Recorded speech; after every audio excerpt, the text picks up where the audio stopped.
Chemical control and coordination. Coordination तो मैं पहले भी बताया है, कोऑर्डिनेशन क्या होता है, ऑर्गन्स को कोऑर्डिनेट करके, है ना, एक ऑर्गन दूसरे ऑर्गन को कोऑर्डिनेट करके फिर अपना फंक्शन करता है। इससे पहले वाले चैप्टर में हमने न्यूरल कंट्रोल पढ़ा। देखो समझो ध्यान से, हमारी बॉडी को दो चीजें कोऑर्डिनेट करती हैं। पहली बात न्यूरॉन्स, कौन करेगा, न्यूरॉन्स। दूसरी बात हमारी बॉडी में केमिकल्स होते हैं, क्या होते हैं, केमिकल्स। इससे पहले वाले चैप्टर में न्यूरॉन ने बॉडी को कैसे कोऑर्डिनेट किया हुआ है, कैसे वो फंक्शन करती है वो देखा। अब हमारी बॉडी में हार्मोन्स किस तरह से काम करते हैं वो सारा इसमें पढ़ने वाले हैं, ठीक है। सिर से लेके पांव तक कौन कौन से ग्लैंड्स प्रेजेंट हैं। ग्लैंड्स वो ऑर्गन है बॉडी के अंदर जो क्या प्रोड्यूस करते हैं, हार्मोन्स प्रोड्यूस करते हैं। क्या प्रोड्यूस करते हैं, हार्मोन्स। क्लियर, कोई कंफ्यूजन, समझो ध्यान से। अब देखो न्यूरॉन कब काम कर रही है, जो सेल तक पहुंचेगा, है ना। क्या हर न्यूरॉन का हर सेल तक पहुंचना पॉसिबल है, क्या हर न्यूरॉन का हर सेल तक पहुंचना पॉसिबल है, नहीं पॉसिबल है। इसीलिए हमारी बॉडी में हार्मोन्स होते हैं, क्या होते हैं, हार्मोन्स। वो ब्लड में मिक्स होकर टारगेट ऑर्गन तक अपने आप पहुंच जाएंगे और वो कहीं भी घुस सकते हैं। Blood is the liquid, is the connective tissue जो हमारी बॉडी को जोड़ के रखता है, ठीक है जी। ह्यूमन फिजियोलॉजी, पहले कुछ चैप्टर्स में हमारी बॉडी काम कैसे करती है वो पढ़ते हैं। लास्ट के दो चैप्टर जितने भी ऑर्गन्स हमने इससे पहले वाले चैप्टर्स में पढ़े वो आपस में कोऑर्डिनेट कैसे हैं वो पढ़ते हैं, ठीक है। तुमने देखा भी होगा जितने भी चैप्टर्स हमने पढ़े ना स्टार्टिंग वाले, उसमें लास्ट में रेगुलेशन दिया हुआ था। क्या दिया हुआ था, रेगुलेशन, कंट्रोल, रेगुलेशन, किस तरह से बॉडी काम करेगी। अब वो लास्ट में इन दो चैप्टर्स में दोबारा से बताया हुआ है, ठीक है। वहां अच्छे से पढ़ा होता तो यहां चीजें आसान हो जाती। डन, तो स्टार्ट करें एनसीईआरटी से। You have already learned that the neural system provides a point-to-point rapid coordination among organs. अभी हमने पढ़ा कि न्यूरल, इससे पहले वाले चैप्टर में न्यूरल में हमने क्या पढ़ा कि पॉइंट टू पॉइंट कनेक्शन, मतलब एक न्यूरॉन दूसरे से जुड़ी है, दूसरी न्यूरॉन तीसरे से जुड़ी है, ऐसे कनेक्शन बना हुआ है, जाल बना हुआ है बॉडी में, और उसको जहां तक पहुंचना है वो पहुंच जाती है। लेकिन दिक्कत क्या आई कि सारी न्यूरॉन सारे सेल्स तक नहीं पहुंच सकती, इसलिए हम ये वाला चैप्टर पढ़ रहे हैं, ठीक है। वो एक्शन फिर भी फास्ट था। 10th क्लास में आप रिफ्लेक्स एक्शन पढ़ते हो, क्या पढ़ते हो, रिफ्लेक्स एक्शन, एकदम से हुए एक्शन, जैसे बताया भी था एक्टिवा पे जा रहे हो, है ना, या कोई मच्छर आपकी आईज में आए तो एकदम से ब्लिंक करते हो आंखें, है ना, घुटने पे लगा तो पीछे हटाते हो घुटना अपना, तो ये सारे रिफ्लेक्स एक्शंस हैं। क्या ये, उसमें कौन काम करेगा, न्यूरॉन्स काम करेंगे। क्लियर, उसमें हार्मोन्स का कोई लेना देना नहीं है। आगे बढ़े, the neural coordination is fast, कैसा था, जल्दी था, लेकिन शॉर्ट लिव्ड है, वो उसी टाइम के लिए है।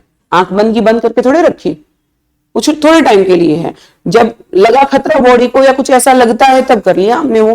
Clear, as the nerve fibres do not innervate, innervate मतलब होता है कि उसके अंदर घुसना, ठीक है, पर पूरे वहां पर जा नहीं सकते। Nerve fibre do not innervate all cells, हर एक सेल तक नहीं जा सकती है बॉडी के। And the cellular functions need to be continuously regulated, cell के फंक्शन रेगुलेट होना जरूरी है और ये हर सेल तक पहुंच नहीं पा रही है। तो न्यूरल सिस्टम के साथ साथ कौन आ गया अब यहाँ पे, केमिकल कंट्रोल। क्या आ गया, chemical control. A special kind of coordination and integration has to be provided. This function is carried out by hormones. और ये chemicals क्या है, hormones है। क्या है ये, hormones है।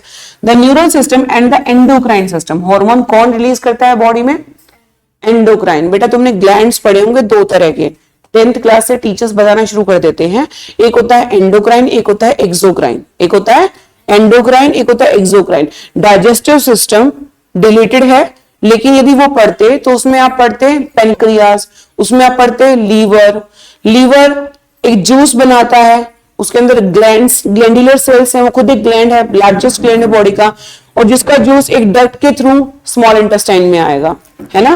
तो जिसकी सिक्रीशन डक्ट के थ्रू यानी कि ट्यूब के थ्रू आती है वो हमारे एक्सोक्राइन है। क्या है, लेकिन जो डक्टलेस है, जो डक्टलेस है, मान लो ये ग्लैंड है, इसने कोई जूस या कुछ भी रिलीज किया और कोई डक्ट नहीं लेके जा रही, ये डायरेक्टली मिक्स हो गया ब्लड के अंदर, किसमें मिक्स हो गया, तो डक्ट तो नहीं है ना यहाँ पे, तो डक्टलेस, क्या बोलेंगे, डक्टलेस। और वो कौन से ग्लैंड्स होते हैं, एंडोक्राइन। कौन से होते हैं, और दे प्रोड्यूस हॉर्मोन्स। क्या प्रोड्यूस करते हैं, hormones.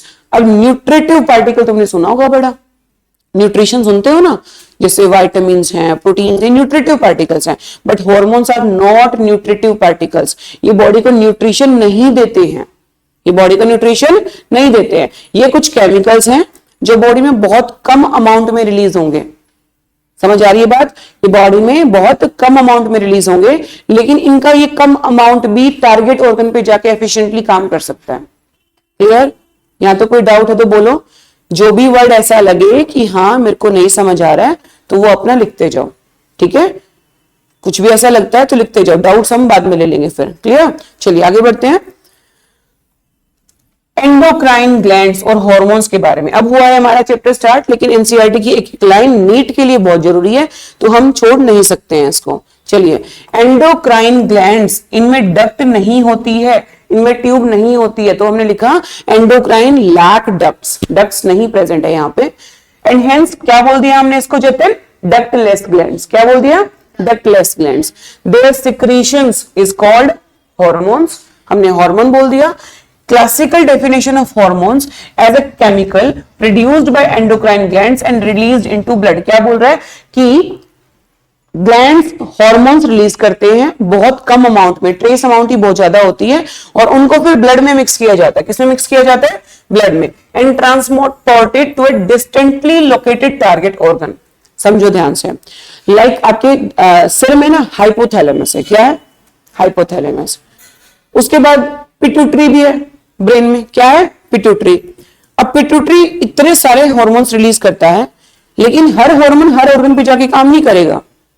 Thyroid stimulating hormone thyroid पे काम करेगा। जीएनआरएच, गोनेडोट्रोपिन रिलीजिंग हार्मोन, वो गोनेड्स यानी कि टेस्टिस और ओवरीज पे जाके काम करेगा, क्योंकि उस हार्मोन के रिसेप्टर उसी टारगेट ऑर्गन के पास है। वो हार्मोन देखो, ब्लड में हार्मोन, ब्लड तो पूरी बॉडी में सर्कुलेट हुआ, लेकिन वो अपने टारगेट ऑर्गन पे ही क्यों काम कर रहा है? क्योंकि उसके रिसेप्टर उसी ऑर्गन पे प्रेजेंट है।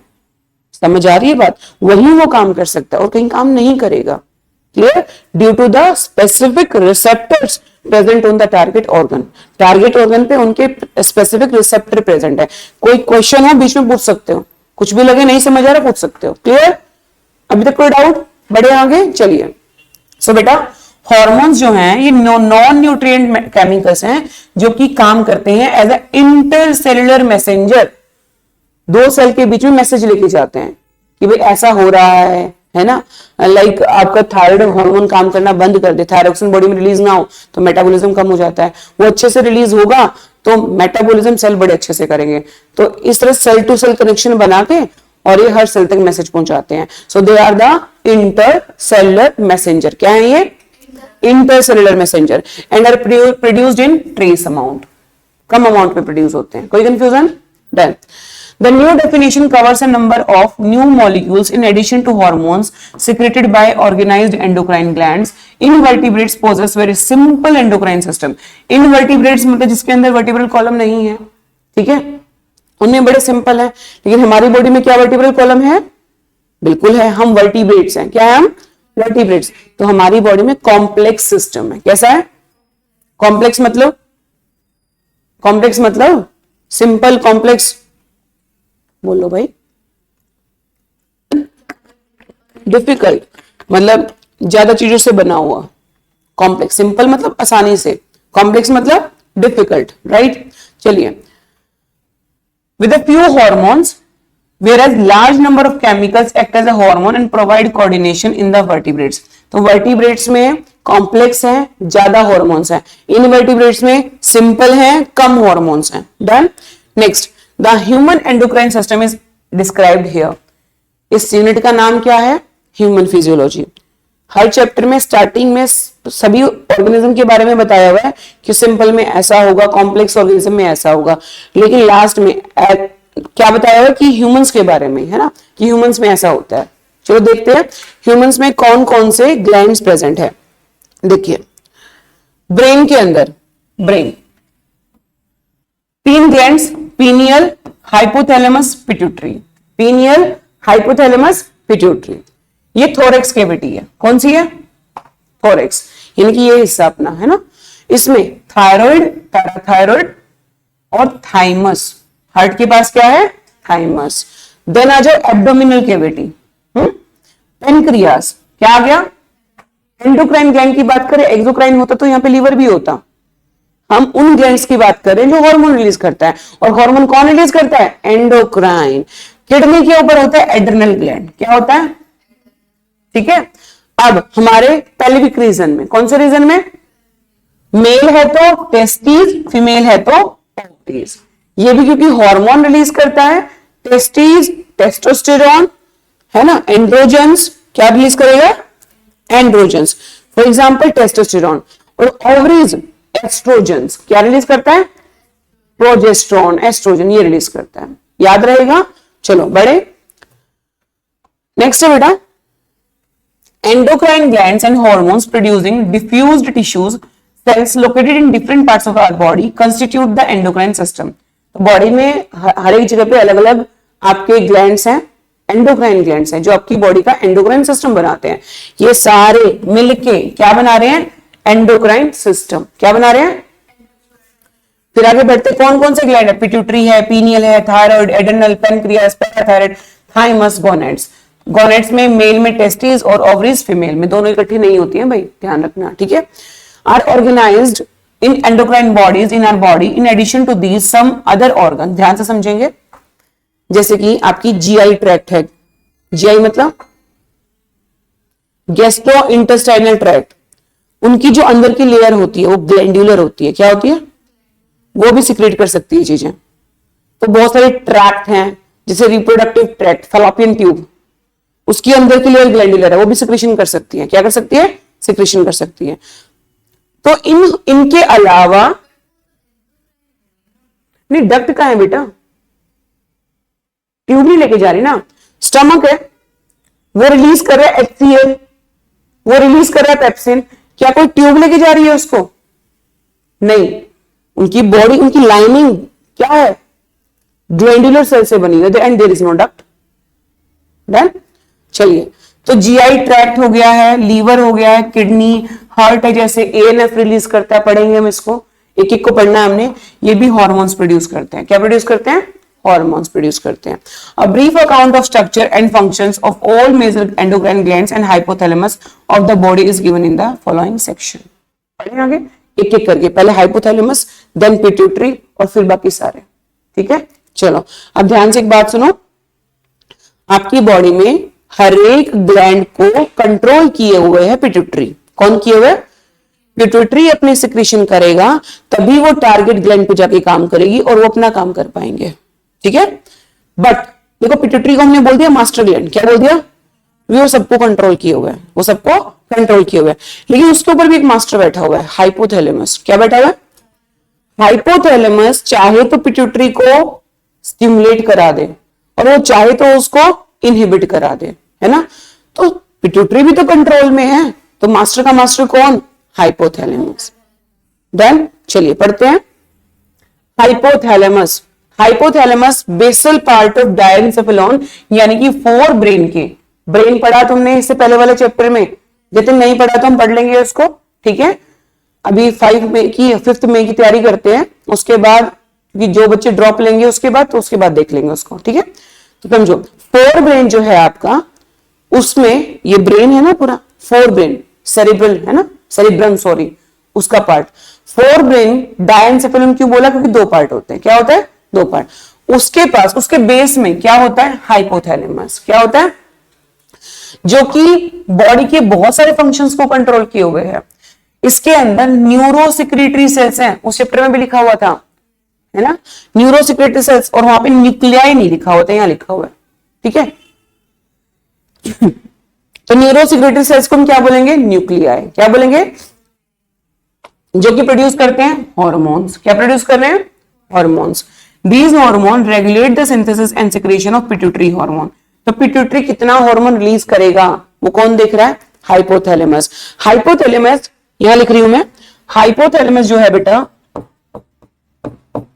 ये दो तरह के हार्मोन रिलीज करता है। कितने तरह के? दो तरह के। एक है स्टिमुलेटिंग हार्मोन। क्या है? Stimulating hormone. और दूसरे हैं इनहिबिटिंग हार्मोन। क्या है? Inhibiting hormone. स्टिमुलेटिंग पिट्यूटरी को स्टिमुलेट कर देंगे ताकि जो भी उसे सिक्रेट करना ज्यादा सिक्रेट करे। इनहिबिटिंग कहेंगे पिट्यूटरी जो तो सिक्रेट कर रहा है वो कम कर दे। या बंद कर दे, ठीक है। तो कौन कंट्रोल करके बैठा है? हाइपोथैलेमस। वही सेम पढ़ना है हमने यहाँ पे। Hormones produced by hypothalamus are of two types, the releasing hormone यानी कि स्टिमुलेटिंग हार्मोन। रिलीजिंग स्टिमुलेटिंग एक बात है, जो स्टिमुलेट करता है secretion of pituitary, and inhibiting hormone जो इनहिबिट कर देता है सिक्रीशन ऑफ पिट्यूटरी। डन। उसके बाद फॉर एग्जांपल हाइपोथैलेमिक हार्मोन है एक जिसका नाम है जीएनआरएच, गोनेडोट्रोपिन रिलीजिंग हार्मोन। क्या नाम है बेटा? गोनेडोट्रोपिन रिलीजिंग हार्मोन, जो स्टिमुलेट करता है पिट्यूटरी को ताकि वो गोनेडोट्रोपिन रिलीज कर सके। समझ आ रही है बात?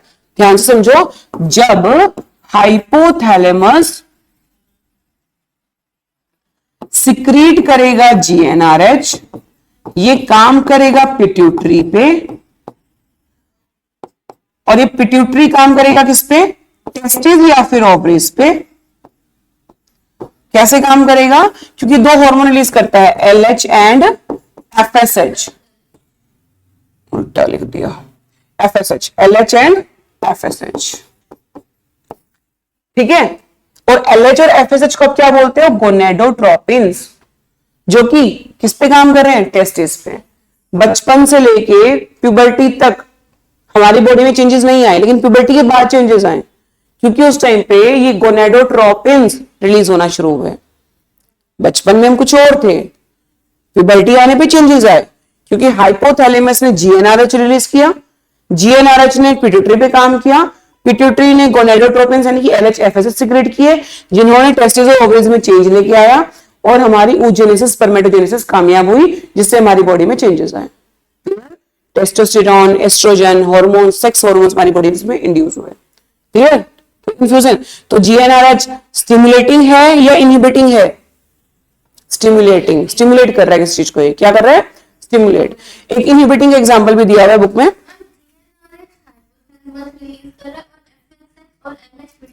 यस, और ये काम कर रहे हैं एक और ग्लैंड पे। पिट्यूटरी ऐसे हार्मोन रिलीज करता है जो अलग ग्लैंड्स पे काम करेंगे ताकि वो अपना काम कर सके, लेकिन पिट्यूटरी भी जब तक काम नहीं कर सकता जब तक हाइपोथैलेमस ना कहे। स्कूल से कंपेयर करो, प्रिंसिपल गाइड करता है टीचर्स को, उसके एक्शन पे सारे टीचर काम करते हैं, लेकिन प्रिंसिपल किसके एक्शन पे काम कर रहा है? मैनेजमेंट के। समझ आ रही है बात? तो वही सिस्टम चल रहा है यहां पे। क्लियर? चलिए, on the other hand somatostatin एक हार्मोन है जो कि हाइपोथैलेमस ने ही रिलीज किया, लेकिन ये इनहिबिटर है। क्या है ये हमारी बॉडी में ग्रोथ हार्मोन्स को इनहिबिट करता है। पिट्यूटरी से ग्रोथ हार्मोन को क्या करता है? इनहिबिट करता है। स्टिमुलेटिंग का पूछे तो क्या बोलेंगे? जीएनआरएच। रिलीजिंग का पूछे तो क्या बोलेंगे? जीएनआरएच। इनहिबिटिंग का पूछे तो क्या बोलेंगे? सोमेटोस्टेटिन। क्या बोलेंगे? जिसमें किसको इनहिबिट रोका? किसको रोका? ग्रोथ हार्मोन्स को। ताकि ग्रोथ, अब ऐसा तो नहीं है ना कि आप किसी भी एज में ग्रो करते जा रहे हो, एक एज आएगी जब ग्रोथ रुक जाएगी। कौन रोकेगा? सोमेटोस्टेटिन। सोमेटोस्टेटिन कौन रोकेगा? सोमेटोस्टेटिन। कौन रोकेगा? है ना, मतलब अनकंट्रोल्ड ग्रोथ नहीं होने देता ये, राइट। चलिए, these hormones originated in the hypothalamic neuron, वहां न्यूरॉन्स में बने, pass through the axon, axon से आए, and are released from their nerve endings। वो सेम न्यूरॉन ही लेके आ रही है इसको भी। कौन लेके आ रही है? न्यूरॉन। तो कोऑर्डिनेटेड है ना system, right. These hormones reach the pituitary gland, pituitary gland तक पहुंचे through a portal circulation system, regulate the functions of the anterior pituitary, the posterior pituitary is under the direct neural regulation of the hypothalamus। ये है क्या? समझ लो, इधर इधर से समझ आएगा ये डायग्राम।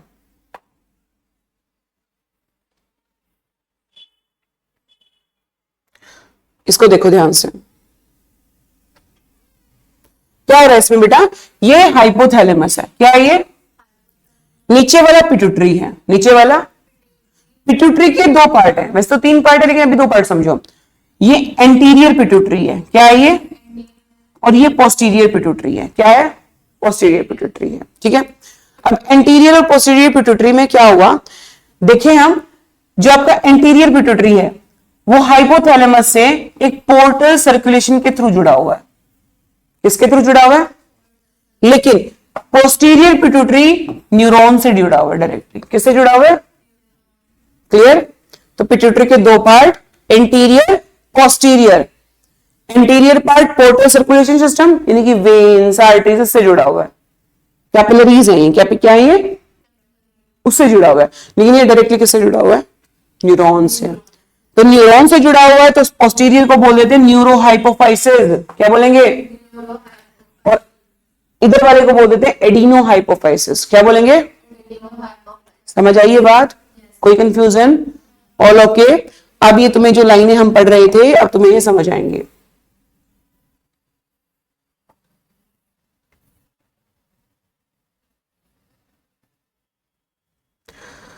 देखो, these hormone reach the pituitary gland through a portal circulation system, यानी कि कौन से पिट्यूटरी में जा रहा है? एंटीरियर में। रेगुलेट करती है फंक्शंस ऑफ एंटीरियर पिट्यूटरी। बिल्कुल सही बात है। Posterior pituitary direct cut neural regulation में है with the hypothalamus. Then there is no portal circulation system. समझ आई ना लाइन? है ना? तो एनसीईआरटी रीडिंग का एक तरीका होता है। कई बार चीजें पहले दी हुई थी लेकिन बाद में समझ आती है, तो रीडिंग पूरी कर लोगे तभी समझ आएंगे। तभी बोलते हैं बार बार रीडिंग करो। जितनी बार इसको पढ़ोगे उतनी बार चीजों की क्लैरिटी होगी तुम्हें। क्लियर? नेक्स्ट चलो फिर पढ़ते हैं pituitary gland. The pituitary is located in the bony cavity called sella turcica. Brain में प्रेजेंट है, एक बोन्स की बनी हुई खाली ऐसे बनी हुई है जिसमें पिट्यूटरी लटका हुआ है, और उस खाली कैविटी को क्या बोलते हैं? सेला टर्सिका। इंपॉर्टेंट है, नीट में आ जाता है। क्या है? बोलो। बोलने से चीजें याद होती हैं भाई, है ना? वर्ड्स बिल्कुल डिफिकल्ट है यहाँ पे, लेकिन जितनी बार बोलोगे उतनी बार याद होगा। हमें क्यों याद है? बार बार पढ़ा पढ़ा के याद होगी, बोल बोल के याद होगी। ठीक है, क्या नाम है? सेला टर्सिका। क्या नाम है? सेला टर्सिका। तो भाई सेला टर्सिका में है एक स्टॉक से अटैच है। ये स्टॉक है। क्या है ये? स्टॉक। इस कैविटी को क्या बोलेंगे जिसमें ये है? सेला टर्सिका। क्या बोलेंगे? सेला टर्सिका। It is divided anatomically. Anatomically मतलब इंटरनल स्ट्रक्चर। एनाटोमिकली मतलब मॉर्फोलॉजिकल मतलब एक्सटर्नल स्ट्रक्चर। मॉर्फोलॉजिकल मतलब क्लियर? चलो, so it is divided anatomically into adenohypophysis यानी कि ये वाला, एंड न्यूरोहाइपोफाइसिस यानी कि ये वाला। डन? एडिनोहाइपोफाइसिस में दो पोर्शन है बेटा। इधर वाले पोर्शन को बोलते हैं पार्स डिस्टेलिस। क्या बोलेंगे? बीच वाले पोर्शन को बोलते हैं पार्स इंटरमीडिया। क्या बोलेंगे? तो हमने इधर वाले पोर्शन को दो पार्ट में डिवाइड कर दिया, उसका एक ही है बता दूंगे। एडिनोहाइपोफाइसिस को दो पार्ट में तोड़ा, pars distalis, pars intermedia. Done? कोई कंफ्यूजन? चलो पढ़े। पार्स डिस्टेलिस के hormone commonly called anterior pituitary. इसको क्या बोल देते हैं? Anterior pituitary. क्या बोलेंगे? Anterior pituitary. इसने ग्रोथ हार्मोन रिलीज किया। क्या रिलीज किया? प्रोलैक्टिन। ह्यूमन रिप्रोडक्शन से रिलेट कर सकते हो। ये मैमरी ग्लैंड में मिल्क को बनवाता है। सिक्रेशन ऑफ मिल्क के लिए कौन सा हार्मोन रिलीज वो है यहाँ पे? प्रोलैक्टिन। किसने रिलीज किया? पिट्यूटरी ने। किसने रिलीज किया? ग्रोथ हार्मोन तो पता ही है भी ग्रोथ कराएगा। ज्यादा है तो ग्रोथ कराएगा, नहीं है तो नहीं होगी। प्रोलैक्टिन ज्यादा है तो मिल्क सिक्रेशन होगा, है ना? नहीं है तो नहीं होगा। Right?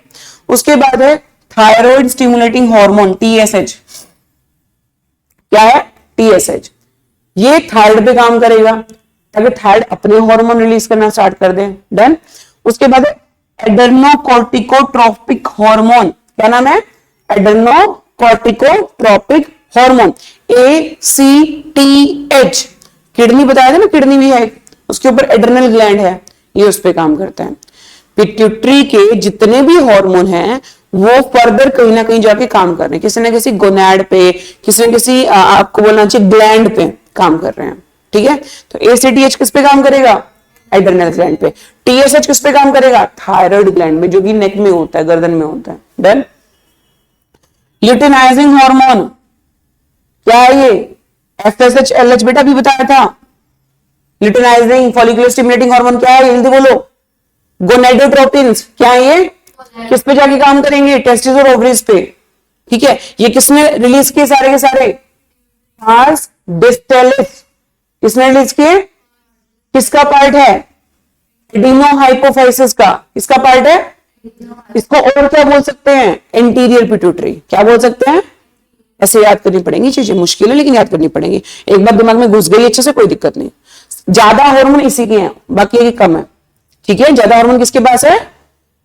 Anterior pituitary. Anterior pituitary किसका पार्ट? बोलो। पार्स डिस्टलिस का। किसका पार्ट है?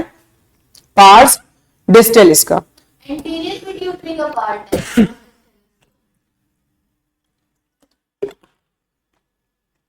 इंटीरियर पिट्यूटरी बेसिकली आपने पार्स डिस्टलिस को बोला है, और पार्स डिस्टलिस एडिनोहाइपोफाइसिस से आया है।